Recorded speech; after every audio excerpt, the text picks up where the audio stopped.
Leo nataka nikufundishe jambo moja.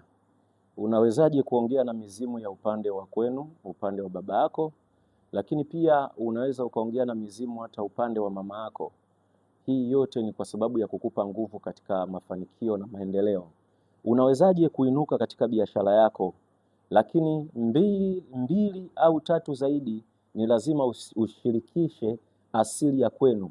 Asili ya kwenu ndiyo inayokutambua na ni rahisi sana kukufanya wewe ukainuka hapo ulipo. Sasa cha kufanya, wewe ukijijua asili ya kwenu huwa mna matambiko.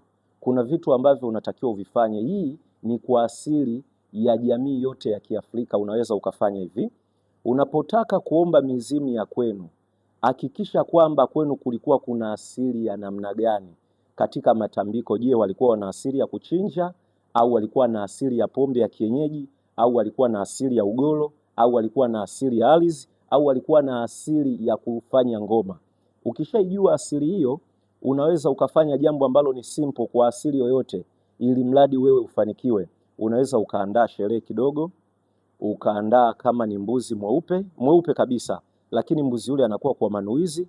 Ukaandaa na fedha ambayo ni shilingi 10,000, 1,000 au dola. Ni zile fedha ambazo zinaanzia na 1 hizo utaziweka katika chungu zikiwa 3, 4 au 5, na ukanuia kwa masuala ya kifedha na masuala ya kimaisha katika maendeleo.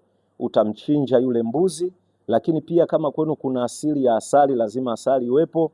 Kama kulikuwa kuna asili ya togwa au mchele, lazima uwepo, ili mradi wale watu wanavyokula na yule mnyama anavyokuwa kachinjwa, maagano au manuizi. Unafanya hivyo kwa ajili gani? Kama unafanya kwa ajili hiyo, ina maana ile damu utaichukua moja kwa moja, utaiweka kwenye chungu ya zile fedha. Nenda kaweke njia panda. Haki ya Mungu, najua ujui, lakini nakusihi zile fedha na chungu kaweke njia panda, na ile damu itakuwa mule, maana ikikaa muda mrefu damu itakuwa imeganda. Wewe utakuwa umefanya maagano ya kufungua kabisa masuala ya fedha, masuala ya uchumi, masuala ya maisha. Iache hapo, lakini hakikisha yule mnyama ambaye umemchinja kama kafara, wewe usimule, waache watu wengine wale. Wanapokula zile nyota zao zinakuwa zimeshalabu katika kukuangazia wewe kufunguka. Ni utayapata hapa ukiwa Genius Hood tu siri hizi, na siri hizi lazima uzijue.